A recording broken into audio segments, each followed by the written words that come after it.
उज़ैर की आवाज़ में आपका स्वागत है। लेबनान की राजधानी बैरूत में हज़ारों लोगों ने हिज़्बुल्लाह के दिग्गज नेता हसन नसरल्लाह को अंतिम विदाई दी। नसरल्लाह जो पिछले सितंबर में एक इजरायली हमले में मारे गए थे, उनका जनाजा सुरक्षा कारणों से अब तक टाला गया था। रविवार दोपहर 1 बजे स्थानीय समय अनुसार बैरूत के कैमिली चामोन स्पोर्ट्स सिटी स्टेडियम में यह सार्वजनिक अंतिम संस्कार समारोह आयोजित किया गया। इस स्टेडियम की क्षमता करीब 50,000 लोगों की है, लेकिन भारी भीड़ के चलते स्टेडियम के मैदान में भी हजारों अतिरिक्त कुर्सियां लगाई गई थी। वहीं स्टेडियम के बाहर भी बड़ी संख्या में लोग एकत्रित हुए और उन्होंने विशाल स्क्रीन पर यह कार्यक्रम देखा। इस ऐतिहासिक मौके पर पूरे दक्षिण बैरूत में हसन नसरुल्लाह के विशाल पोस्टर और बैनर लगाए गए थे। जनाजे की शुरुआत ईरान के सर्वोच्च नेता हयातुल्लाह अली खामेनेई के संदेश से हुई, जिसे समारोह में पढ़ा गया। इसके बाद नसरल्लाह और उनके उत्तराधिकारी हाशिम सफीद्दीन के शवों को पीले झंडों में लिपटे हुए स्टेडियम में लाया गया। दोनों नेता इजरायली हवाई हमलों में मारे गए थे।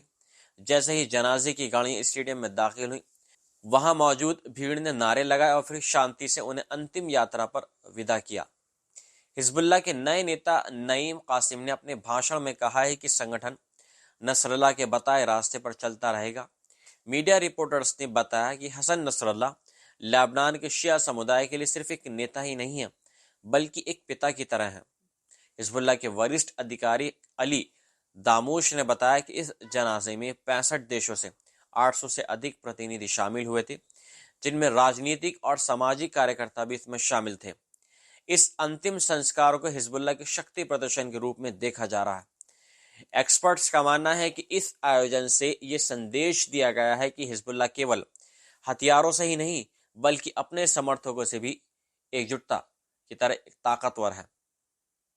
जनाजे के दौरान इजरायली विमानों की बैरूत के ऊपर कम ऊंचाई पर उड़ान भरने की खबरें भी सामने आई।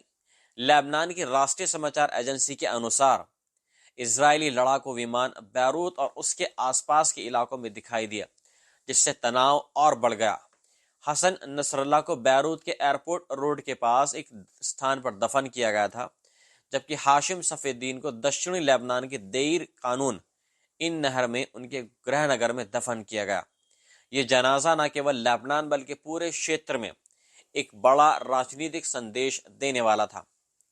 हिजबुल्लाह ने स्पष्ट कर दिया है कि वे किसी भी राजनीतिक हलचल से बाहर नहीं होगा, बल्कि लेबनान की किसी भी राजनीतिक व्यवस्था में उसकी भूमिका अहम ऐसे ही बनी रहेगी।